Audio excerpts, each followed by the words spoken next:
de Asia Menor, en el libro de Apocalipsis.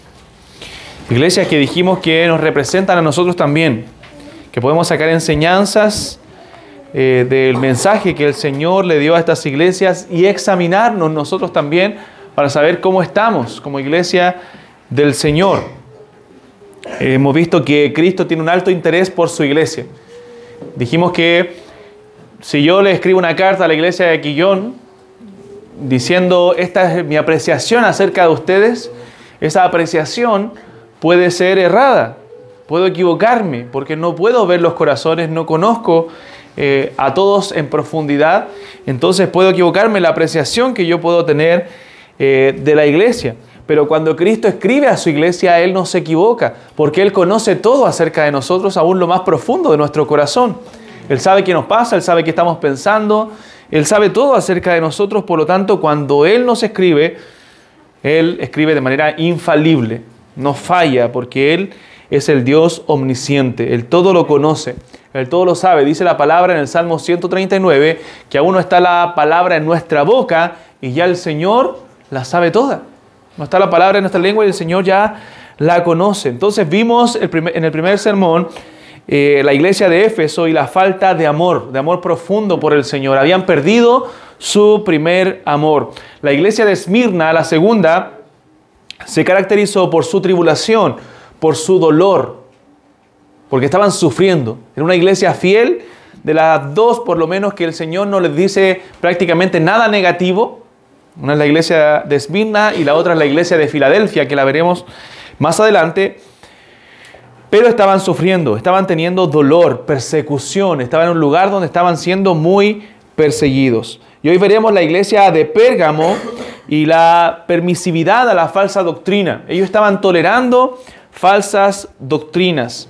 No tenían carácter para poder enfrentar las herejías, las perversiones que se estaban levantando en la iglesia de Pérgamo. Vamos a leer del versículo 12 al 17, hermanos, del capítulo 2 de Apocalipsis. Dice la palabra: y escribe al ángel de la iglesia en Pérgamo, el que tiene la espada aguda de dos filos, dice esto. Recuerden que en cada mensaje Cristo se presenta de una forma distinta, de acuerdo a la necesidad de la iglesia. Aquí se presenta como el que tiene la espada aguda de dos filos. Yo conozco tus obras y donde moras, donde está el trono de Satanás. Pero retienes mi nombre y no has negado mi fe, ni aun en los días en que Antipas, mi testigo fiel, fue muerto entre vosotros, donde mora Satanás. Pero tengo unas pocas cosas contra ti, que tienes ahí a los que retienen la doctrina de Balaam, que enseñaba a Balac a poner tropiezo ante los hijos de Israel, a comer cosas sacrificadas a los ídolos y a cometer fornicación.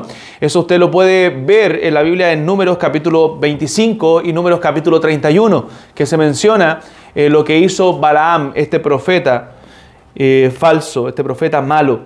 Versículo 15, y también tienes a los que retienen la doctrina de los nicolaitas, la que yo aborrezco. Por tanto, arrepiéntete, pues si no, vendré pronto a ti y pelearé contra ellos con la espada de mi boca. El que tiene oído, oiga lo que el Espíritu dice a las iglesias. Al que venciere, daré a comer del maná escondido, y le daré una piedrecita blanca, y en la piedrecita escrito un nombre nuevo, el cual ninguno conoce, sino aquel que lo recibe. Entonces, el Señor en esta iglesia también hace un diagnóstico. Recuerden que tiene una división simple y que muchos predicadores han hecho esta misma división. Los comentarios bíblicos también mencionan esta división de la presentación de Cristo a las iglesias, de cómo Él se presenta. Luego Cristo hace un diagnóstico a la iglesia, les dice la condición en la cual están, la solución al problema. Cristo le da la solución. Luego, qué es lo que ellos debían hacer para solucionar ese problema, y luego al final dice una promesa. Eso es lo que hace en todas las cartas el Señor Jesucristo, aunque se presenta en cada una de ellas como de manera diferente. Entonces Pérgamo era una ciudad de Asia Menor, una ciudad donde dicen muchos que se hacían los pergaminos. De ahí viene la palabra pergamino. estos rollos de pieles de animales, los cuales se escribieron muchas escrituras. La escritura se escribió en papiro en un comienzo, que era una planta, pero también luego, posteriormente, en pergamino. Y Pérgamo era una de las ciudades donde se construía, se hacían estos pergaminos. En un momento fue una capital importante del reino antiguo, de los Seleucidas, pero luego fue también central dentro del Imperio Romano, cuando ya el Imperio Romano conquistó el mundo antiguo. Dice un historiador que la posición de Pérgamo era una posición impresionante. Estaba construida en una colina, estaba en un lugar alto y daba la impresión de que era una ciudad muy imponente por el hecho de estar en altura.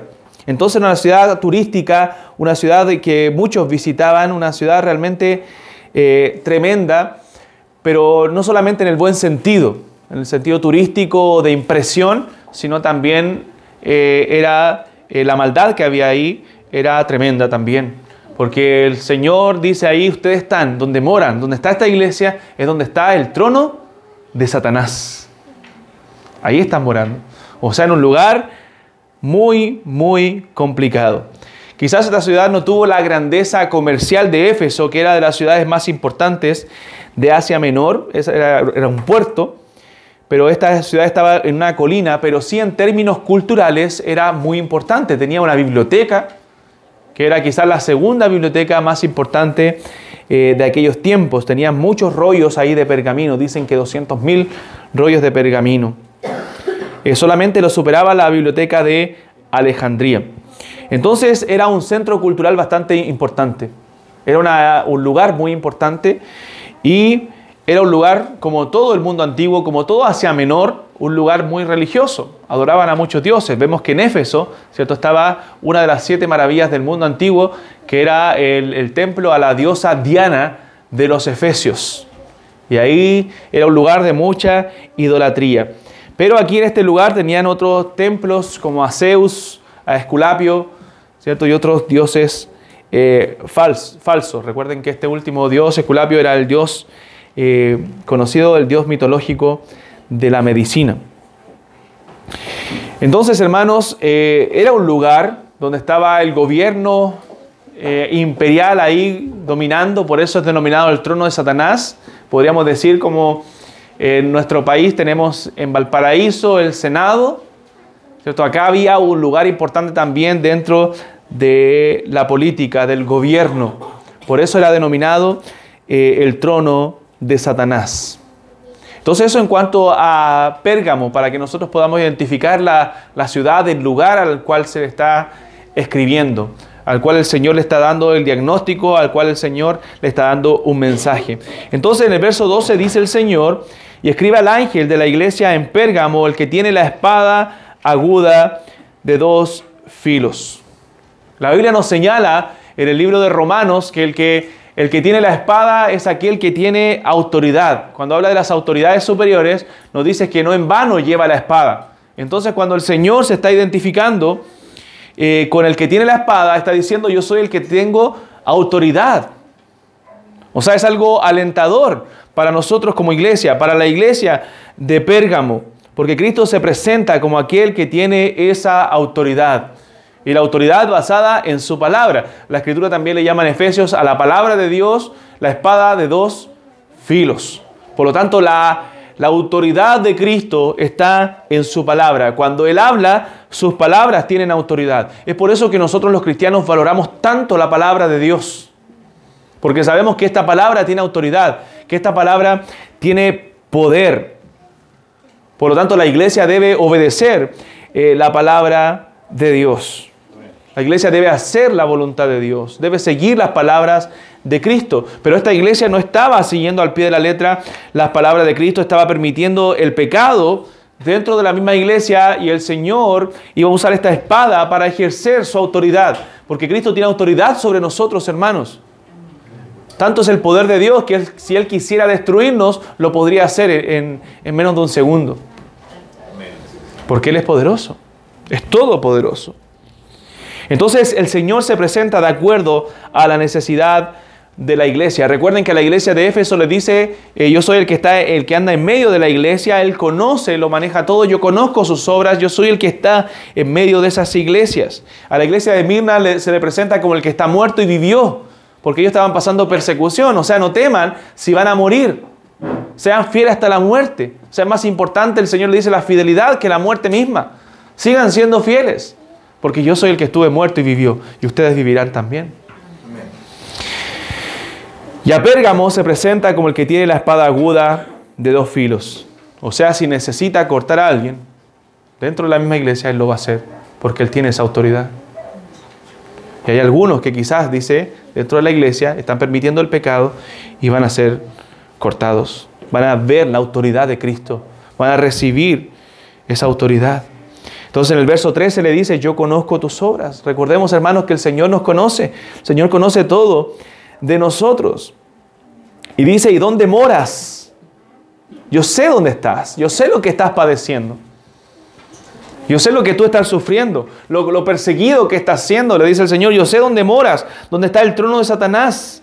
Pero retienes mi nombre. A pesar de eso, de que estás en un lugar difícil, retienes mi nombre y no has negado mi fe, ni aun en los días en que Antipas, mi testigo fiel, fue muerto entre vosotros, donde mora Satanás. O sea, este diagnóstico, al igual que la iglesia de Éfeso, en Pérgamo, trae un lado positivo y uno negativo. El Señor valora lo bueno. Ustedes retienen mi nombre. En Éfeso decía, yo conozco sus obras, su arduo trabajo, su paciencia. Pero también tenía un diagnóstico que era negativo. Y enfatiza aquí 2 veces, menciona 2 veces en el texto y dice, ustedes están donde mora Satanás, en el trono de Satanás. O sea, les recuerda el lugar donde están, porque esto es algo muy serio. Y esto nos deja ver el poder del Evangelio. Hermanos, lo poderoso que es el Evangelio del Señor. Esta iglesia estaba ubicada en el centro de operaciones del diablo mismo, donde moraba Satanás. Sin embargo, podemos encontrar el testimonio de la gracia de Dios. Podemos encontrar una luz brillando en un lugar en tinieblas. Hermanos, no hay lugar difícil para el Señor. Donde hay una iglesia de Cristo, hay una luz brillando, aunque el lugar sea difícil. Aunque la gente sea difícil, aunque la gente haya endurecido sus corazones contra el Señor, para el Evangelio no hay un corazón que no se pueda convertir. Entonces el Señor dice, yo conozco dónde ustedes están. Son una pequeña luz brillando en un lugar oscuro. Están donde mora Satanás, donde el príncipe de este mundo está gobernando. Hermanos, hay muchas personas que el Evangelio los ha transformado. Nosotros hemos sido transformados, pero personas que vienen de un mundo pagano, que uno diría, oye, jamás esta persona podría convertirse al Señor, pero se han convertido. En Medio Oriente, musulmanes se han convertido a Cristo. ¿Por qué? Porque el Evangelio es poderoso para salvar a los pecadores. Entonces es hermoso pensar que en un lugar donde reinaba el diablo, estaba adornado por un faro de luz, una iglesia del Señor. Ahora una iglesia con defectos, una iglesia que debía corregir ciertas cosas, pero era una luz alumbrando en una ciudad en tinieblas, en una ciudad rodeada de maldad. Imagínense el Imperio Romano operando ahí, el centro de operaciones del imperio. O sea, los cristianos estaban siendo perseguidos, había oposición en contra de ellos. El paganismo estaba en contra de los cristianos. A Esmirna el Señor ya le había dicho que iba a venir persecución por 10 días. Algunos iban a ser echados a la cárcel, otros iban a morir, pero sean fieles. Y en Pérgamo ya había venido la persecución. Ya habían sido perseguidos, ya habían sido atacados. De hecho menciona ahí en el texto, en el verso 13, a Antipas, que no sabemos nada de él. No tenemos otra mención en la Biblia de él, pero lo que nos dice que fue un mártir del Señor, que murió entre ellos. Dice el verso 13, que Antipas, mi testigo fiel, fue muerto entre vosotros, donde mora Satanás. Entonces no sabemos nada prácticamente de él, sino lo que dicen ciertas cosas, ciertas menciones, ciertas tradiciones. Pero lo que sí sabemos es que fue un testigo, un mártir de Cristo. Y a pesar de ellos retuvieron el nombre del Señor. Permanecieron en un sentido fieles donde estaba el trono de Satanás. Esta iglesia no negó la fe, no cedió ante el mundo. A pesar de la persecución, se mantuvieron ahí. La gracia de Dios estuvo con esta iglesia en un lugar peligroso. Y esto nos enseña a nosotros que el Evangelio, hermanos, debe ser predicado en todo lugar. No solamente en lugares pacíficos. Siempre buscamos quizás los mejores lugares para plantar una iglesia sin peligros, sino que debe ser predicado el Evangelio aún en lugares difíciles. Deben ser plantadas iglesias aún en lugares difíciles. Y gloria a Dios por los que han levantado iglesias también en lugares complicados, donde mora Satanás, donde Satanás está operando. Ahora, la parte negativa, el verso 14 y 15, dice, pero tengo unas pocas cosas contra ti, que tienes ahí a los que, no te dice unas pocas cosas, pero estas cosas también son importantes y debían considerarla, que tienes ahí a los que retienen la doctrina de Balaam. O sea, hay algunos ahí que retienen esta doctrina que enseñaba a Balac a poner tropiezo ante los hijos de Israel, a comer cosas sacrificadas a los ídolos y a cometer fornicación. Y también tienes a los que retienen la doctrina de los nicolaitas, la que yo aborrezco. O sea, a pesar de que están siendo fieles en medio de la persecución, que estaban soportando la persecución, el Señor les reprende porque hay algunas doctrinas que no están bien ahí. Los de Éfeso, ellos mantenían buena doctrina. Ellos habían sido enseñados por los mejores predicadores, Timoteo, Pablo, Juan. Ellos tenían una muy sana doctrina, pero habían perdido su amor, su fervor por el Señor. Pero aquí habían unos problemas doctrinales que no estaban bien. Estaban siendo influenciados por algunos falsos maestros, algunas personas negativas dentro de la iglesia. Y Jesús les dice que estaban tolerando demasiado a esa gente, que debían sacarlos de en medio de ellos o llamarlos al arrepentimiento. Hermanos, no se puede tolerar nunca el pecado. No podemos permitir lo malo dentro de la iglesia. No podemos permitir las falsas doctrinas dentro de las congregaciones. ¿Cuál era esta falsa doctrina? Bueno, en Números, como les señalaba hace un rato, capítulo 22, bueno, hasta el 24 se cuenta la historia y se menciona también en el capítulo 31. Balac quería que Balaam profiriera una maldición contra Israel, pero nosotros vemos que el Señor se lo impidió. Incluso vemos que el asna, ¿cierto?, de Balaam en ese momento habló, esa historia es conocida, pero quería que profiriera una maldición. Entonces lo que Balaam, como no podía hacerlo, porque Dios no se lo permitía, lo que le sugirió a Balac era que hiciera pecar a los hijos de Israel con las mujeres moabitas. ¿Para qué? Para que ellos se fueran tras otros dioses, para que esas mujeres los llevaran a la idolatría. Eso es lo que le sugirió Balaam a Balac, de esa forma corromper al pueblo de Israel, porque no podía maldecirlo, porque Dios se lo iba a impedir, y ahí vería los resultados. Todo por dinero. Por dinero. Entonces, en número 31, cuando Israel cobra venganza de los madianitas por la mortandad que vino al pueblo producto de esto, lo que pasó es que Israel fue a matar a ellos, incluso a Balaam. Mataron a Balaam. Pero, ¿qué hicieron? Los israelitas, si recuerdan, llevaron cautivas a todas las mujeres. Y por esto Moisés se enoja. Se enoja contra el pueblo, porque sabía que eso estaba mal. Y miren lo que dice en Números 31, verso 16. Dice, he aquí, Moisés, por consejo de Balaam, ellas fueron causa de que los hijos de Israel prevaricasen contra Jehová en lo tocante a Baal peor, por lo que hubo mortandad en la congregación de Jehová. O sea, ustedes están llevando cautivas a estas mujeres por las cuales Israel pecó. Y fue esto por consejo de este hombre Balaam. Entonces está diciendo aquí el Señor que ustedes están reteniendo la doctrina de Balaam. Entonces fue tremendo lo que pasó con Balaam y ahora estaba pasando también en la iglesia de Pérgamo. Un caballo de Troya se estaba metiendo dentro de la iglesia. ¿Cuáles fueron las tres cosas que hizo Balaam? Poner tropiezo ante los hijos de Israel, hizo comer cosas sacrificadas a los ídolos, al pueblo de Israel, e hizo cometer actos de fornicación. Eso fue la influencia de Balaam. Puso tropiezo, hizo comer cosas sacrificadas a los ídolos y cometer actos de fornicación. Entonces los de Pérgamo estaban poniendo tropiezo a sus hermanos, no los estaban considerando, y la Biblia dice que no debemos ser tropiezo a la iglesia del Señor. Estaban poniendo tropiezo quizás a los nuevos creyentes, haciéndolos caer.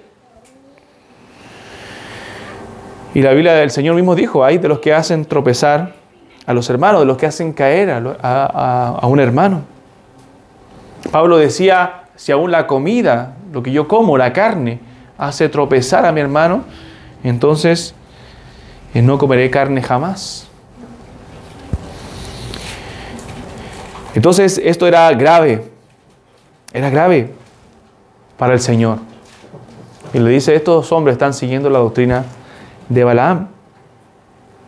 Están haciendo caer a sus hermanos, están poniendo tropiezo ante los hijos de Dios. Están comiendo cosas sacrificadas a los ídolos y están haciendo cometer fornicación. O sea, estaban permitiendo actos impuros dentro de la iglesia. Y eso no se puede tolerar, hermanos. La Biblia nos dice que hay cosas que ni aún deben nombrarse entre los creyentes. Entonces, cuando vemos que dentro de la iglesia están sucediendo ciertas cosas que no son agradables al Señor, entonces nosotros debemos tratar esas cosas. Tratar esas cosas a tiempo. Porque el propósito de la iglesia es glorificar al Señor. Verso 15 dice, y también tienes a los que retienen la doctrina de los nicolaitas, la que yo también aborrezco. Bueno, no se sabe con certeza qué creían los nicolaitas, pero se dice que lo más probable era muy parecido a lo de la doctrina de Balaam, que era gente inmoral, gente que permitía ciertos actos inmorales en sus propias vidas. Entonces, si comparamos a Éfeso, a la iglesia de Éfeso con Pérgamo, nos damos cuenta que Éfeso resistía eso. Y el Señor le dice, ustedes no permiten a los nicolaitas, pero aquí eran más permisivos. Debemos tener mucho cuidado con ser permisivos dentro de la iglesia. Permisivos con el pecado. Porque eso finalmente va a causar daño a las iglesias. Los de Éfeso batallaron, los de Pérgamo eran permisivos, eran inmorales. Y eso ponía tropiezo a la iglesia del Señor.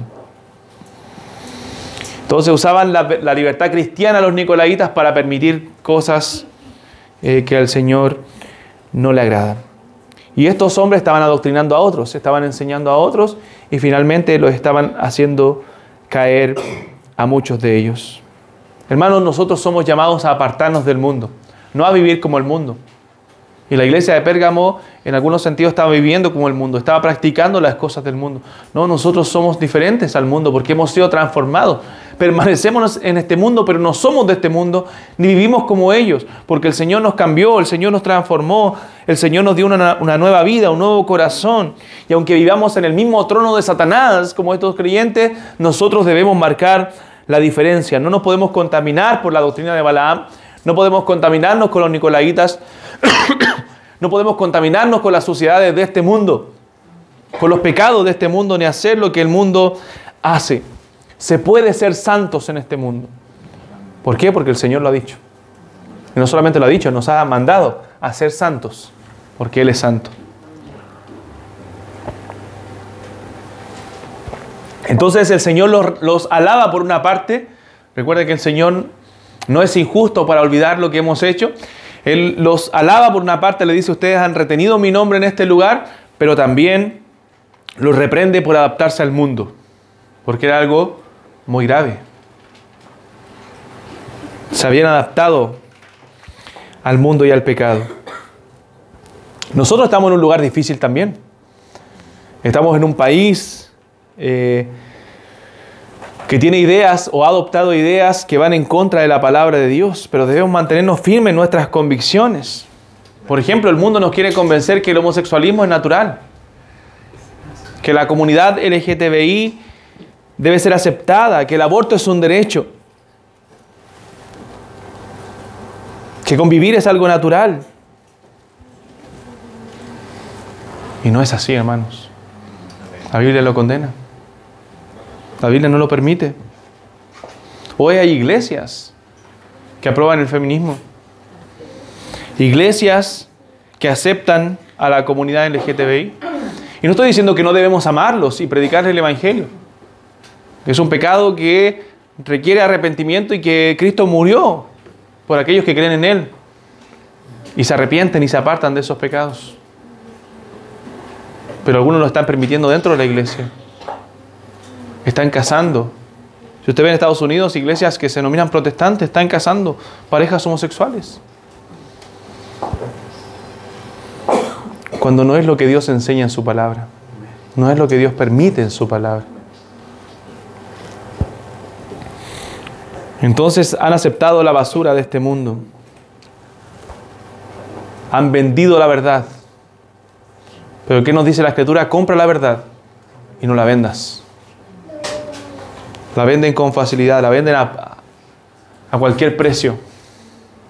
Nosotros debemos comprar la verdad, adherirnos a ella, pero jamás transarla, jamás venderla. Muchas veces somos influenciables, como lo era la iglesia de Pérgamo.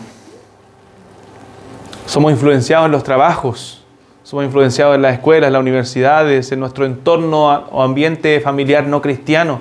Y nos dejamos llevar y nos comportamos como ellos. No, hermanos, no podemos permitirnos eso en nuestra vida. Somos creyentes en todo lugar donde vamos y somos diferentes. No nos adaptemos al mundo, dice la Escritura. No toméis la forma del mundo, no os conforméis a este siglo. Debemos ser diferentes, no tomar el molde de este mundo. Probablemente la iglesia de Pérgamo o la gente de Pérgamo no quería que la gente hablara mal de ellos. Quería adaptarse en alguna forma. Les permitía esos pecados por el llamado amor. No, hermanos.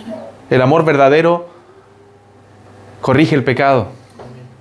El amor verdadero hace ver el pecado al otro. Si yo digo amar a mi hermano, y si yo veo algo malo en él, yo le voy a decir, hermano, por amor.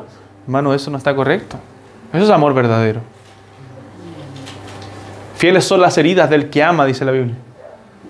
Pero importuno los besos del que aborrece. Entonces, amar verdaderamente, amar con el amor bíblico, significa mostrar un amor, lo enseñaba hoy en la mañana en la iglesia, que refleja el carácter de Dios, porque Dios es amor. Entonces, si amamos verdaderamente, amamos como Dios ama. Y el amor de Dios es santo, el amor de Dios es puro, el amor de Dios no hace nada indebido. Entonces, un amor verdadero, un amor sin pecado. Porque en nombre del falso amor en el mundo se rompen familias. En nombre del falso amor en el mundo se unen parejas del mismo sexo. Y eso no es amor. Eso es perversión. Entonces, cuando nosotros decimos amar, debemos amar con el carácter de Dios, porque Dios es amor. Entonces ese amor debe ser santo, puro, sin pecado. Dios no tolera el pecado y Él es amor.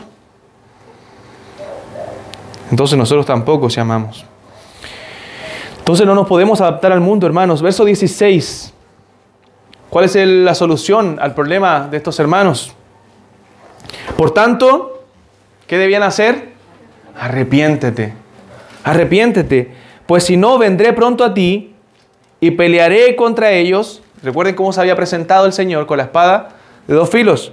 Si no, vendré pronto a ti y pelearé contra ellos. ¿Quiénes eran ellos? Los que retenían la doctrina de Balaam, la doctrina de los nicolaitas, con la espada de mi boca. O sea, pelearé contra ellos con la espada de mi boca. Esta iglesia debería arrepentirse. ¿Y por qué toda la iglesia debería arrepentirse si solamente ellos eran los que retenían la doctrina de Balaam y de los nicolaitas? Por no haber hecho nada. Por haber permitido el pecado dentro de la iglesia. Debían arrepentirse por ese grupo que abrazó esas doctrinas. Quizás eran pocos, pero debían arrepentirse. Ellos lo habían permitido. ¿Y qué dice la Biblia? El Señor Jesús dijo, un poco de levadura leuda toda la masa. Entonces, cuando tú pecas de manera inmoral, bueno, la iglesia peca. Porque tú eres parte de la iglesia y un poco de levadura leuda toda la masa. No hay una vida cristiana individual, eres parte de una iglesia. Entonces estos inmorales se metieron con toda la iglesia, contaminaron toda la iglesia. Porque eso hace el pecado. Por eso cuando el pecado no es tratado en la iglesia, entonces la iglesia se contamina. La obra de Dios se paraliza en la iglesia. Por ejemplo, tenemos casos en la Biblia. María, la hermana de Moisés y Aarón. ¿Recuerdan el caso? Números, creo que el capítulo 12. Ella murmuró contra Moisés porque había tomado una mujer cusita. Entonces, ¿no ha hablado acaso Dios también por nosotros con Aarón ahí? ¿Murmuraron?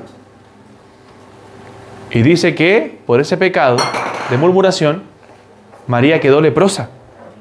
Y los leprosos tenían que estar fuera del campamento. Y estuvo fuera del campamento 7 días. Y dice que la obra de Dios se detuvo mientras ella estuvo fuera. Tenían que esperarla para seguir avanzando. No podían avanzar por el desierto mientras ella estuviera ahí. Entonces se tuvo que detener la obra. Eso pasa en la iglesia. Se detiene la obra del Señor hasta que ese pecado no es tratado. Acán, capítulo 7 de Jueces. O de Josué, perdón. Capítulo 7 de Josué. Se derribaron los muros de Jericó. Dios le había dicho que no tomen nada del anatema, nada de las cosas de ahí, del botín. ¿Qué pasó? Acán escondió un lingote de oro, un manto babilónico. Pecado. Mortandad al pueblo. ¿Quién había pecado? No se sabía. Hasta que descubrieron Acán. El pecado afecta a toda la congregación. Aunque sea uno que peque, la congregación ha pecado. El Señor le dice, arrepiéntanse. Porque habían permitido este pecado. No lo habían tratado. El juicio de Dios viene, hermanos. Cuando los corintios tomaron la cena del Señor indignamente, ¿qué dijo Pablo? Algunos están enfermos y otros duermen. Murieron. El juicio viene. Entonces es un llamado a examinarnos. Porque Dios demanda fidelidad en nuestra vida, limpieza, pureza. La iglesia debe purificarse, no contaminarse. Debemos ir santificándonos cada vez más. Hay que examinarnos si hay pecado en nuestro corazón, que está estancando nuestra vida espiritual, que está estancando la vida espiritual de la iglesia. No puedo ser un impedimento para que la iglesia de Dios avance. Entonces, por tanto, arrepiéntete. El arrepentimiento es la solución al problema. El que encubre sus pecados, dice la Biblia, ¿qué pasará en Proverbios? No prosperará. Mas el que los confiesa y se aparta, alcanzará misericordia. Confesar, arrepentimiento y apartarse del pecado. ¿Y cómo termina el texto? Con una promesa, la promesa final. En el verso 17. El que tiene oído, oiga lo que el Espíritu dice a las iglesias. Al que venciere daré a comer del maná escondido. Y le daré una piedrecita blanca, y en la piedrecita escrito un nombre nuevo, el cual ninguno conoce sino aquel que lo recibe. Debemos oír lo que el Espíritu dice a las iglesias. El que tiene oído, oiga esto, examine su corazón a la luz de la palabra de Dios. Y el Señor dice, si hay en todo al que venciere, porque Él ya venció, y nosotros hemos vencido con Él.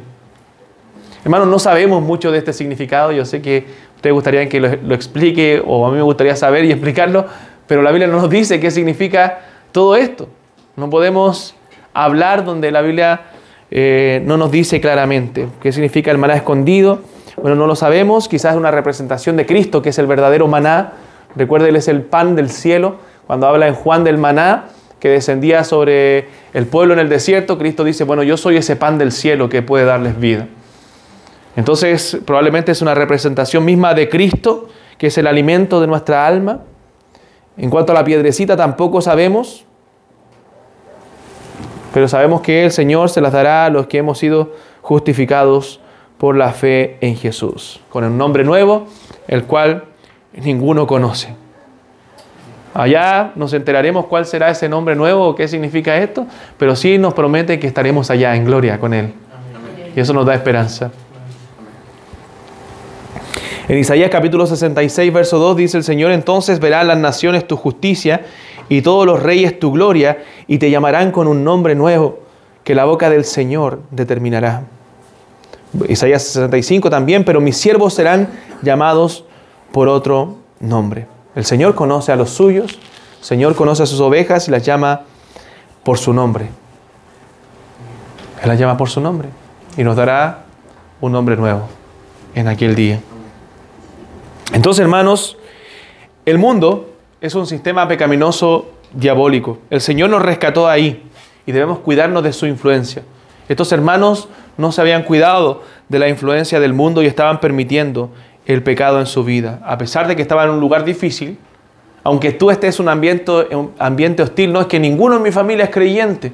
Bueno, no importa. Tú eres un creyente y debes ser luz. No ser influenciado por la gente que no es creyente. Ellos estaban siendo perseguidos. Fueron fieles en algo, retuvieron el nombre del Señor, pero permitieron otras cosas. Nosotros no debemos permitir el pecado. La gracia de Dios es suficiente para darnos la victoria por medio de nuestro Señor Jesucristo. Por medio del Señor Jesucristo. Y entender que, hermanos, no hay lugar difícil para el Señor. No hay corazón difícil para el Señor. Debemos orar por la gente, aún la más difícil, la que pensamos a veces, oye, no creo que nunca se va a convertir esta persona. Bueno, no lo sabemos. Porque para Dios no hay nada imposible, no hay terreno infértil. La obra del Señor puede hacerse en cualquier corazón, en los que Él quiere, en el que Él transforma, así como también lo hizo un día en nosotros. Que no éramos el corazón más fértil, no éramos la tierra más fértil, pero el Señor la hizo buena tierra y dejó que la semilla diera fruto en nuestro corazón. Pérgamo era la ciudad del pecado, donde mora Satanás, pero los cristianos tenían la gracia de Dios para hacer luz en ese lugar y debían permanecer fieles. Que el Señor nos ayude a nosotros también a ser fieles donde estamos sirviendo, fieles en nuestro entorno, a predicar el Evangelio, a hablar de Cristo, a hacer luz a otros que no tienen la luz, a llevar el mensaje de esperanza a aquellos que no tienen esperanza, para que la gloria de Dios se manifieste en sus vidas y sus corazones también sean transformados. El Señor guarde a nuestras iglesias de la mundanalidad. El Señor guarde nuestras iglesias del pecado y de ser permisivos con Él. Oremos, hermanos. Amado Dios, queremos agradecer tu palabra en esta tarde. Darte gracias por este tiempo junto a mis hermanos acá en Quillón. Sigue bendiciéndoles, Señor. Sigue derramando tu gracia en este lugar, Padre, y que ellos cada día puedan crecer para gloria de tu nombre. Que ellos puedan honrarte a ti, buscarte a ti, Señor, por sobre todas las cosas. Que puedas derramar tu gracia sobre ellos y puedas ser un lugar fértil para la predicación del Evangelio. Que muchas almas más puedan llegar al conocimiento de la verdad, Señor, por la predicación de mis hermanos. Úsales grandemente, Señor, para tu gloria y que tu nombre sea exaltado en medio de ellos. Te alabamos, Señor, y bendecimos en Cristo Jesús, nuestro Salvador. Amén.